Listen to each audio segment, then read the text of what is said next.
Hello. Hey, how are you? I'm very well. Thank you so much for coming on, Ray. I really appreciate you. Let's do it. Excited to be Okay. here. Yes, thank you. Well, I'm super excited, as you can imagine, to have Ray on tonight, and thank you everyone for joining. We've got a big subject to cover tonight in 45 minutes. I've set the stopwatch because I'm most appreciative that Ray has agreed to come on and do this. And I wanted to make it an evergreen recording because it's very much of our time. So Ray is someone who I've known for 5 years, and I thought, well, would he agree to talk to my little crowd about how can we affect change in the world?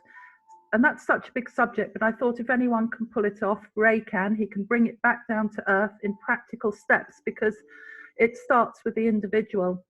And Ray, the man, the myth, the Higdon, as John Melton, another great leader, would refer to him, an absolute rock god in our network marketing industry. And I did research for this interview, and without any shadow of a doubt, everyone I spoke to said a man of integrity, great charity work, very humble, boundless energy. So he must love what he does with his beautiful wife, Jessica, who is his business partner. And there's a lovely little backstory to that, huge loyalty there. And I feel quite choked up saying that. Father of four, second marriage, and it's fair to say not without his difficulties in early childhood. So what I wanted to start with, Ray, was like every American dream, you joined corporate America, and your journey to network marketing was not as straightforward as perhaps we might think. And I just wondered if you could cover a little bit of that, because as a multi-million pound earner across the industry, not affiliated to any one organization, that doesn't happen overnight. And you came from very humble beginnings. Yeah. And thanks for having me on. Um, I had worked my way up in the corporate world to a pretty decent paying salary. Um, and I think most people would think it's, decent. And I realized some things. I realized that the harder I work, the more they would pay me, which is nice, but the more they would demand of me. And so I was working so hard for my family, but the more I succeeded in that job, the less I got to see them. And the more I had to cancel family trips, the more I had to stay late or go in early. And I looked at my boss and his boss and her boss, and they were all making more money, but they were also more miserable. And that was going to be my future. And I didn't like that. And so I actually, long story short, left the corporate world not to go into network marketing actually, but to go into real estate. And so in 2004, 2005 in Florida, real estate was, rocking and rolling. Lots of people making money in real estate. You could really do no wrong. And so I got into real estate and ran with it for a few years, had a lot of success there. And then when the market changed, I got completely wiped out. And, it was like, all of those people that warned me, how risky it was, they were right. And so I lost everything I'd ever made. I went through personal foreclosure, also went through a divorce. And so it was just very, very lean times. No one was hiring. My credit was shot and I had no money. And so I didn't know what I was going to do. I really didn't. And I'm very grateful. My friend Chris out of Cape Coral, Florida, reached out to me, invited me to check out his network marketing opportunity. And I, with not many options, if any, I decided that I was going to make it work. And so I joined that company July of 2009. It took me about 7 months, but I did become the number one income earner in that company. Made millions with that company. Another long story short, in 2016, my wife and I, we were dating when this was going on, when it first started. But my wife and I, we decided to retire from actively building any network marketing company and to focus on coaching and training the industry as a whole. Since then, we've had a blast. I think we're maybe most known for our rank makers community. In the last 2 years, 2.5 years now, we've helped network marketers bring in 166,000 new customers, 36,000 new reps, and achieve 7,600 rank advancements. So we love what we do, like you said, and we're excited to be here. That's really incredible because I mean, I just wondered, is there some kind of secret source? Because I do remember you recounting the story when I come over to a couple of your events, and Yeah, I will be back. You know, can't beat Florida any time yeah, of year. That you know, you were literally hiding behind the sofa with the debt collectors at the door, and in fact, you'd in 2008, when we had the banking crash, you'd actually hidden everything from your mother. You didn't want your mother upset. And right. in fact, you were around there for a party or a family get together. And there was a knock at the door, and the guy served you your repossession papers. So that, I presume, must have Gave been my just mom, like, gave my mom the papers. oh my God, that must have been like And so, you know, it was very, the real yeah, nadir of your life, really, apart from the yeah. first divorce and everything. Really bad times. So is there a secret source? Because I know there are a lot of network marketers on here. You know, how do you go from that point to multi-million-dollar number one earner in the company of one's choice? Sorry about the dog. Yeah. So, I mean, I think there's a couple things. There's the logical of doing the work. You know, I mean, I created a daily method of operation that made success inevitable.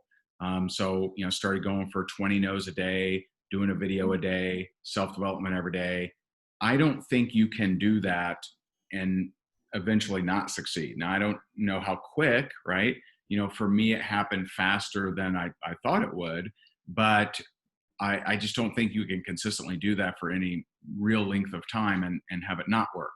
And so there's the logical, right? But I think the biggest thing is you have to stop looking at where you are and what's going on, and you have to focus on where you want to go. And that's probably the hardest thing for people to do, is they think, well, easy for you to say I'm in foreclosure. Well, you know, I've been there. Yeah. Easy for you to Yeah. say I'm in debt. Well, I was $1 million in debt. And so I was, you know, I'm sure there's people out there in more debt than me, but you know, I was in more debt than most. And so, you know, it's always, you know, the person that is stuck focused on where they are and what's going on will always say phrases like that. Easy for you to say, oh yeah, sure, if you were in my shoes. Well, I'm not saying I was in the worst shoes, but I wasn't in great shoes. You know, Yeah. coming from an abused childhood, Yeah. parents split when I was 3 years old, you know, being dead broke, credit destroyed, at one point sleeping on my buddy's couch, you know, so I've been down, and Yeah. it's just, you have to focus on where am I going, and stop clinging to where you are like that's a death sentence, like that's a permanent status. Yes, because I think often we can let the conscious mind, the ego, take control and think, oh, it must be like this. Whereas Right, actually, and I know it's a bit of a cliche, the vision board, the goal, think bigger than you can ever think. And right, the how will somehow unfold and find its way, because it can't have been easy. I know before you married Jess, she was working behind the makeup counter, and she's equally similar success story, because on that salary, and you were not then married, she paid your utility bills. So you that's also right, had to eat humble pie there, uh, that's right. and accept that. And now, when you Now, start, an interesting side note to that. So she was working at the makeup counter in Naples at Nordstrom, which had, you know, that's been, you know, a staple of Naples since 1992. Because of the pandemic, they closed their doors. oh, And so it goes to yeah, show you that, you know, they survived the real yeah, estate crash and then some, but it goes to show you that, you know, if you think security is working for someone else, you know, you may not be correct. You may need to look at a plan B. And so fortunately, of course, she no longer, you know, works there. But I don't think too many people would have suspected that would ever go out of business, but it has. No, and I was just watching your interview with Jeffrey Gottemeyer talking about how and we'll come on to this, these huge structural changes that have taken place. And he was talking about Zoom and meetings. And I just loved his idea of sending the virtual coffee in and the virtual breakfast rather than getting on a plane and Yeah. actually going for a meeting. I thought that was so cool. So getting back to the actual methodology and the daily process, does one just pick numbers out of a phone book, or you know, start making calls, or is there some tailored approach? Do you think, who might like this, or is it from a service aspect, an age demographic? how does one kind of hone in, or is it literally a volume numbers game? I mean, if you have the right approach, or right is the wrong term. If you have a decent enough approach, then it really is a numbers game. If you have a terrible approach, then, it would be an astronomically higher numbers game. And so, it's something that we are at a day and age where even the worst networkers have access to thousands of people. So, people that don't know anything about networking can, pretty easily have a couple hundred people connected to them, at least friends on Facebook. And so back in the day, one of my good friends, Taylor, when she had to do her prospecting, she would go to the grocery store and she would load her 3 kids in the grocery cart, push it around, prospected people shopping, unload her kids, and go back out to the car. That's how she hit her numbers, and she has made millions of dollars in network marketing. Now, you used to have to do that kind of thing, go to the mall, or my buddy Rob out of Sacramento, California, he was working a job 90 hours a week, barely had time to breathe. The only time that he would prospect is when he was literally putting gas in his company truck. He would go and he would find a busy gas station, pull in there, and, hey, how you doing, bud? And he would actually prospect people that were also pumping their gas, and he hit a high rank in our team. And so wow. You used to have to do that sort of stuff. And so what we find now is we find a lot of people that, just maybe don't have that level of hunger of actually going and doing it. Now, there's always the level of need. Like, people always have the level of need. Like, I need something, I need help, I need this, I need handouts. But the level of hunger means that you're going to make it happen no matter what. Yeah. That we could take you in a plane, drop you off in Antarctica, and somehow you're going to find people to prospect. And so commitment is very different than creativity. And we're at a day and age where you could go and literally never run out of people on Facebook or LinkedIn or Twitter or YouTube, but people are stuck with, well, who do I talk to? And so it's, don't overcomplicate it, don't overthink it. You get in front of people and just ask them. Because I was watching an interview with Steve Harvey, the chat show host, and he does his Monday mentoring and a huge foundational work. And there was a young lad that said, I'm not the best at basketball, but that's really where I want to be. So, of course, he got a Lakers star on to talk to him. But actually, they both made the same point, that hard work can often beat great talent. Absolutely. All the time. Consistency is better than brilliance. And there's just a lot of people that just aren't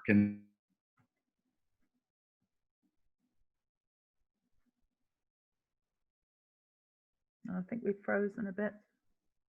I think it froze a bit, Ray, sorry.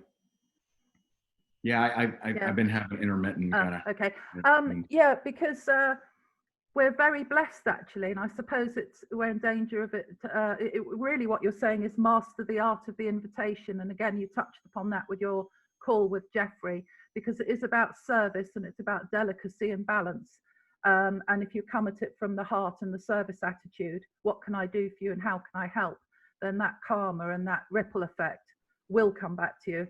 And it's, I was reminded of 2 of the stories on one of your lives the other day, which just made me laugh. In the early days, the guy that said to his wife, "Do you mind, honey, if we don't pay the mortgage this month? I'm going to South Korea. I've got a good feeling about this guy." And he went, couldn't speak the language, and he ended up building a team of, 700,000 people. Well, that's 2 different stories. Oh, the Far Eastern one. So one of them was he went to Malaysia and built, a very, very large team. The other one is one of our clients, Jeff, who did go to South Korea. And so, 2 different stories. But sorry. And in the day when we didn't have Google Translator either, so just arrived in a foreign country and said, "I'm going to make it here." So again, it's about find a translator. That's hungry. That's where I may not know exactly how this is going to work out, but I'm going to push forward no matter what. Yes, the goal. And hunger is something that is lacking in many, many people. Yes. And is it also fear of rejection? Are people more Yeah, I mean, positive? certainly. Even I though mean, even though they may have financial difficulties, they're still. yeah, I mean, I think what would be more accurate for most people is not actually fear of rejection, it's fear of looking stupid. And most people are afraid of looking stupid. They want people to accept them, approve them, agree with them. There's this, cultural pressure to be of a certain way, to have a certain type of job or whatever. And so there's a much larger fear of looking stupid, and people will do about anything to look good and do about anything not to look stupid. And so you have to be willing to look stupid. I had people tell me I was stupid. I had people tell me that, oh, you're leaving a 7-year career that you've been building. I mean, you're just throwing it all away. And I'm like, yeah, that's what I'm doing. Well, what about your benefits? I'm like, well, I'll figure that out. And so, like, at every corner, at every major move of my career, I was called stupid. I was said, that's a huge mistake. Oh, you're blowing it. I remember even more recently when I went to the other, many other trainers in our space, and I said, hey, I'm going to launch this group. I'm only going to charge $20 a month, but I'm going to go live every day. And they're like, oh, that doesn't make sense. You can charge way more. Like, why would you only charge $20? I'm like, I'm trying to get affordable for everyone. And not one trainer in this industry agreed with that approach. Wow. But every trainer has now, wanted to do something similar. Yeah. So there's that phrase, a closed mouth doesn't get fed. So you've just got to keep at it and keep going. I also loved your story about was it the 78-year-old lady who brought in 10 to 15 people a month because she just loved the product. She loved what she did. And it was the whole social networking. And I think that's even more important now, isn't it? Now we've had the change in the pandemic and been forced to look to ourselves and more home-based. So making this point about, can we really affect change in the world? We can't have this conversation, I feel, at this time in June 2020 without, of course, mentioning A, the pandemic, and B, the death of George Floyd with the justifiable protests. Now, in the days when Rodney King equally died in an completely unjustifiable way, there wasn't the same social viral networks. And so do you really think, because you're in America and we're over here in Europe, do you really think that there is a sea change that we can sustain? Because Steve Harvey said that it will only change when enough white people are outraged in the same way they get outraged about the possible extinction of the snow leopard. We've all got to come on board with this. Okay, so what's the question? The question is, can we really, because I'm going to come on to the practicalities of how it starts with the individual, but can we really as a world sustain a change where we are all equal and can make enough impact through our own networks to have true equality and justice and respect for all creeds, colors, and nations? Yeah. And, I love what you said about individual. And so what is a lot of things happening right now is the exact opposite of what should be happening, in that it comes down to individual and merit. And so for, what you have is when you have everyone fighting for one particular group, in any direction, or judging a certain group, right? So if you and so there are people that judge, oh, you like this politician, you're racist and terrible, right? There are people that say, oh, you're a police officer, terrible, we need to defund you.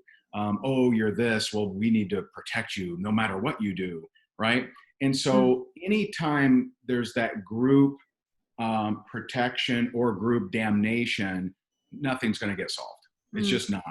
And so it comes down to merit. It comes down to merit and the individual. So in the case of George Floyd, that cop, terrible. And all the cops that sat around watching, terrible. That is not, I believe, and I don't think most people believe this, that is not a representation of most police officers, which, by the way, police officers put their lives in danger every single day, and they make peanuts. They make very little money. Yeah. And I mean, very little money for the risks that they have. And now they're under this, more scrutiny. And now, even if they're defending themselves, like in the Atlanta shooting, guy resisted arrest, took their taser, tried tasing them, and he unfortunately was killed. But that officer was fired immediately. The chief resigned. And so, like, anytime there's like, let's no longer look at facts, or let's no longer look at distinctions of character or merit, you're never going to solve anything. And so right now there's way more destruction than actual solving of problems. You can ban every label and every statue on planet Earth. People calling, Churchill racist. People want to bring down Abraham Lincoln's statue. The guy that freed the slaves. Right? I mean, it makes no damn sense. So as long as the destroyers and the mob are ruling the day, which they currently are, there won't be any solutions. So what are actual solutions? Solutions are personal accountability, personal responsibility based on merit. Whether I agree with, and one thing I do think needs to help in the Steve Harvey light is perspective. I have had this conversation with many of my white friends that they say, well, I wouldn't be doing this, and I wouldn't do this either. And I said, you know what? You don't know what it's like. I don't know what it's like. Like, if I've been raised by a media that has in my face all of these, white people killing black people, and it's in my face all the time, like, and I have that for 40 years. And my mom warned me not to wear a hoodie. And I walk by people and they clutch their purse. Like, if I'm in that environment my whole life, I don't know what I think. And so I do think as groups, we should have more perspective, like have perspective and empathy for someone has lived a life that you haven't led. But on the opposite side of that, there are people that say, oh, white privilege. It's just frozen again.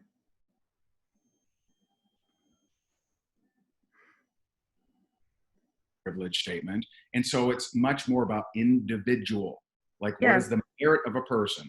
And what if there are bad cops, there are bad white people, there are bad black people. And that, the grouping is what will never solve anything. Well, I was talking about this with my friend Helen. We've just formed something called Mo Nation, which is a little acorn 2-page website, and it's literally about how can we all change the world. And goodness knows how it will evolve and develop, but that's what we're doing.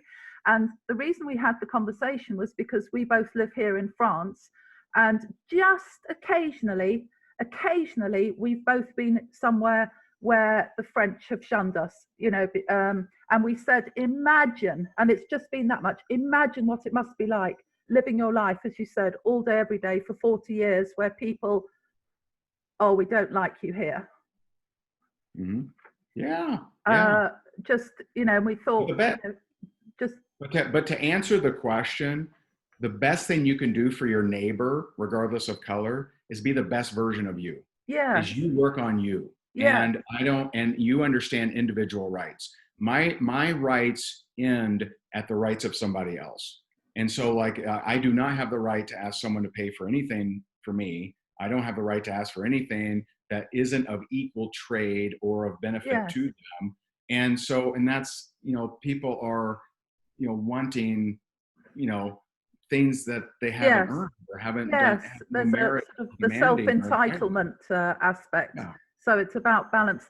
So watching your panel discussion at the weekend with Nicola Smith-Jackson, she actually made that point about the fact that the network marketing industry is the one place where it doesn't matter, black, white, orange, green, white, brown, old, young, just anything, you are paid on performance. It's a great leveler. And then I watched Eric Worre, and he made the video in May, and he said never ever in 33 years has he seen such exponential growth, as you might expect because of the pandemic. And he said network marketeers, go out there and bust your ass. You are at the epicenter of this. This is phenomenal. And he said he was interviewing the CEO of Shopify, who'd said that he was expecting e-commerce really to evolve and developed by 2030, but the pandemic has brought it forward to 2020. So we are at an amazing opportunity, aren't we? A leveler, equal, been going for 30 or 40 years, totally respectable, Zoom growth, work from home, nobody wants to commute.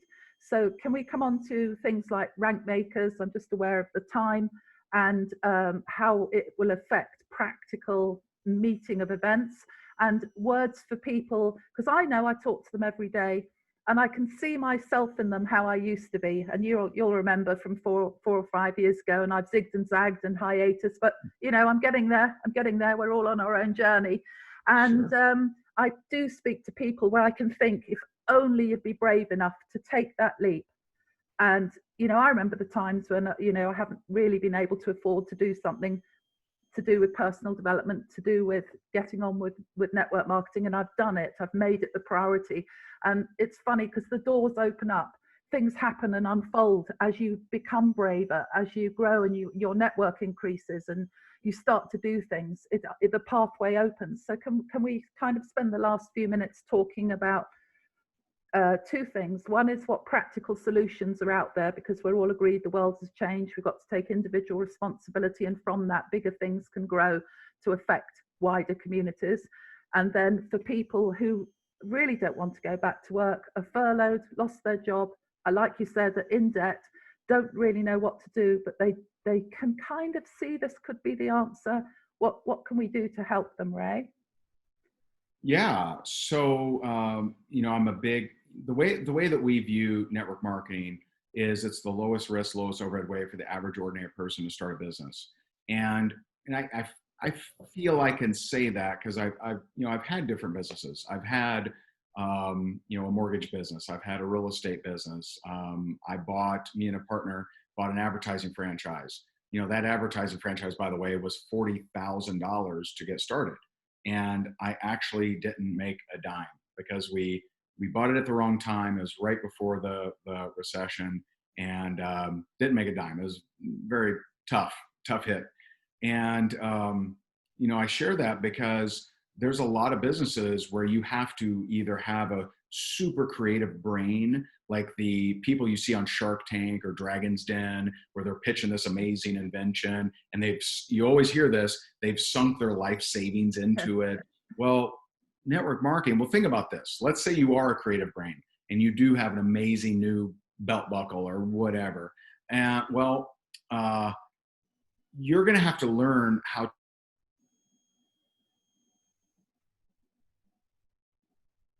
things that are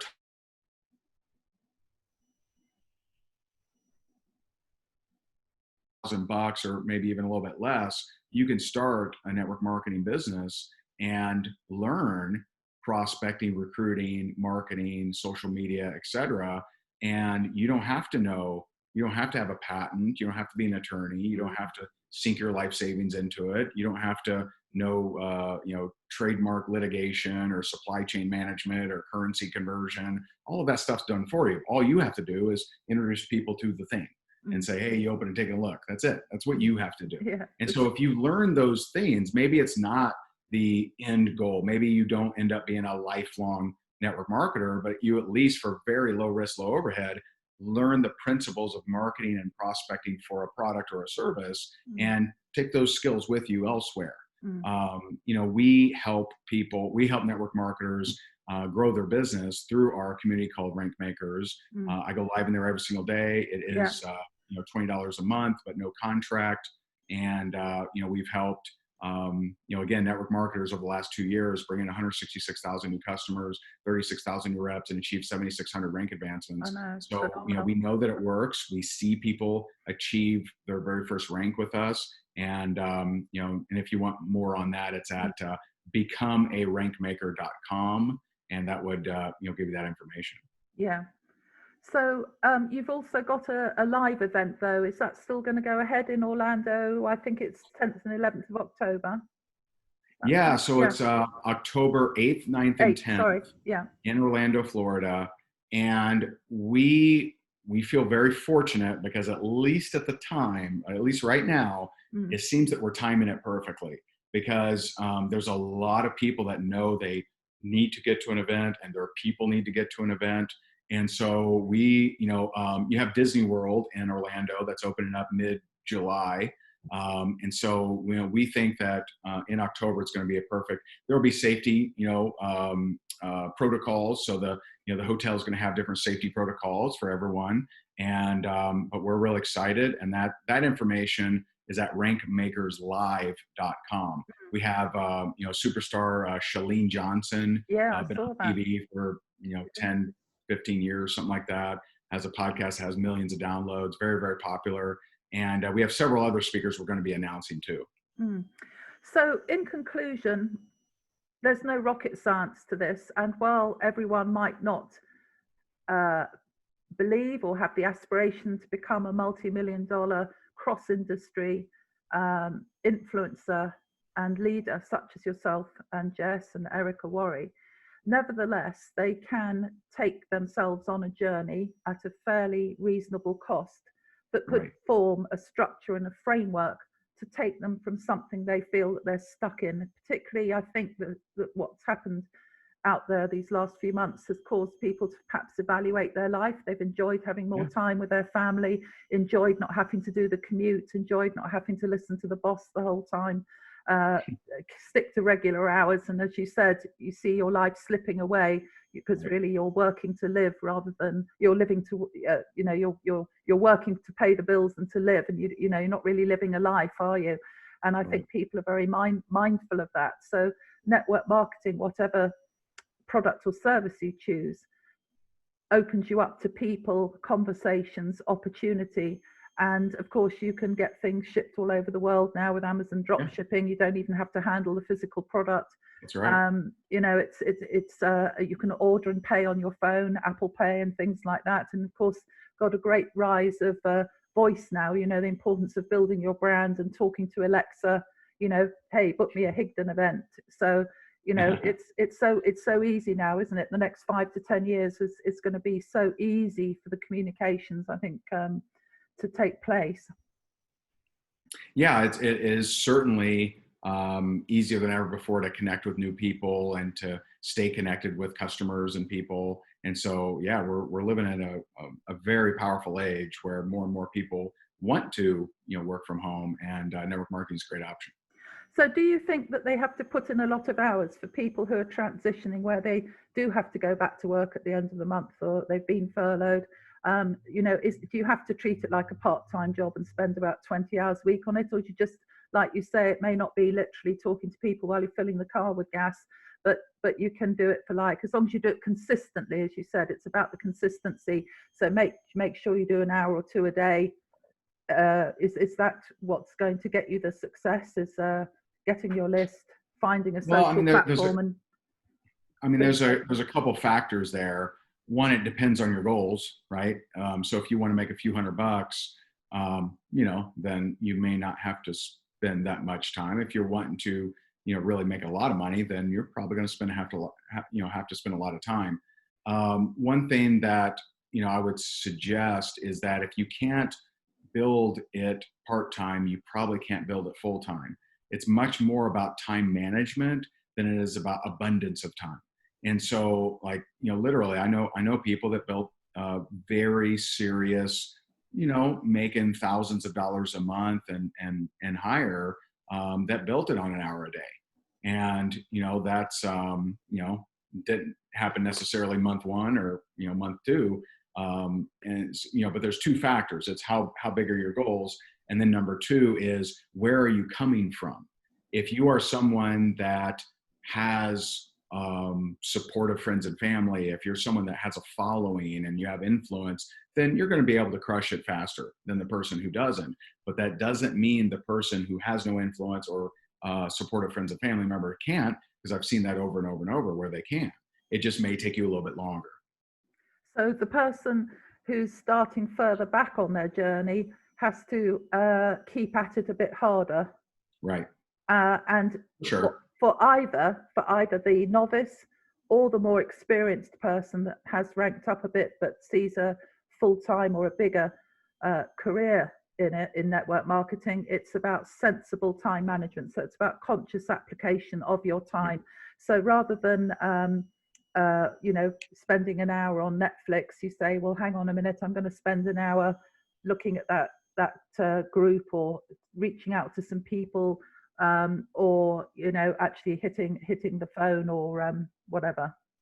Right, for sure. So there's no rocket science. It's about hunger, application, consistency, and we are very well placed, as Eric Worre said, go out there and bust your ass, because we're at the epicenter of these huge changes. And from the individual, we can then affect communities and because I know so many network marketers that put money back into their pet projects, whether it's the football club or the communities, because money is a good thing once it starts to flow through you. That's right. Yeah, I mean, one of the best things you can do is make more money, and you're able to give more to your favorite causes. You'll be able to support at a different level. And it doesn't mean that you can't, if you don't have money, you can give of your time, but you only got so much time. Yeah. And so, like, individuals making more money is a good thing. That's why, I wish that there were some actual solutions being proposed with all the different things going on in the world. I mean, just the destruction and tearing down of things. There's no money being generated there, and there's no solutions being generated there, whether you agree with it or not, right? Yeah. And hey, if it's a statue of a terrible person, slave trader, whatever, then okay, I get it. But how will that actually help you? Yeah. Was that keeping you down? Was that the thing? You walk by it every day and be like, oh man, if only that wasn't there, right? So it's like the solution, you to be better, you make more money, you become more influential so that you can impact more people, impact your favorite cause, build your own abuse center, build your own job center that employs whoever it is that you want. And so, I wish that more talked about actual solutions, but that's when I saw that statue being torn down in Bristol and thrown in the river, my immediate thought was, what a waste. They could have melted the metal down, which absolutely make jewelry, sell it. You know what I mean? I agree 100%. Like the practical side of me said, what a waste. Yes, that would have been a more positive recycling. See, that would have actually helped. If you melted it down, you made jewelry out of it, you made trinkets, you made crosses. You could have actually fed a neighborhood. You could have done something. You could have constructed something. Yeah. And in fact, it was quite heartrending to see, well, on Facebook Watch, that some of the local communities the next day all out in the streets helping to clear up. So again, not the ones that caused it, but they're destroying themselves by this destructive cycle. And it's not, so I hope that the network marketing industry continues to, led by you and Eric and Jess and wonderful people, Nicola Smith-Jackson, too many to name today, tremendous movement. And if all of us at whatever level we are operating in, reach out to our little pockets of social networks on LinkedIn, Facebook groups, TikTok, Twitter, wherever it is, and just talk to people, offer service and value, and be ignited by your passion. Because again, it was a Steve Harvey story, the guy that loved to mow lawns, and he said, I can't come out drinking. He said, I've got to do Mrs. Smith's lawn at 5 a.m. He just loved cutting grass. That was his passion. Well, he got a multi-million-pound business at the end of the day from cutting grass. That's what he grew. So, pardon the pun. So find your passion, and then, but you don't, I think you've said this before, you don't actually have to love the product, do you, that you are necessarily promoting, because it is about the community and it's about what it can do, and other people love the product. Sometimes you have to believe that it helps. You have to believe it's of value. I wouldn't promote something that to not be good. But could a person who was never overweight sell weight loss if they saw enough people lose weight with that product? Yeah, why not? Maybe it didn't. Maybe you're not a personal walking testimonial for it, but you've seen it help so many people, then go for it. If you like helping people and it helps people, go for it. Yeah. So I'd like to thank you very much. I see we're about 40 minutes, and I really appreciate your time. And please give our love and best wishes to Jess and Sabrina and that cutest baby I've ever seen in my life, Graham. He's the We're best. Well, the best. I That little. appreciate you having me. You're amazing. Well, And thank this you was so much, and I'll see you at one of your events when yeah. we can travel. Okay. You Okay, got thank it. you, Ray. All Thank you right. very much. Bye bye.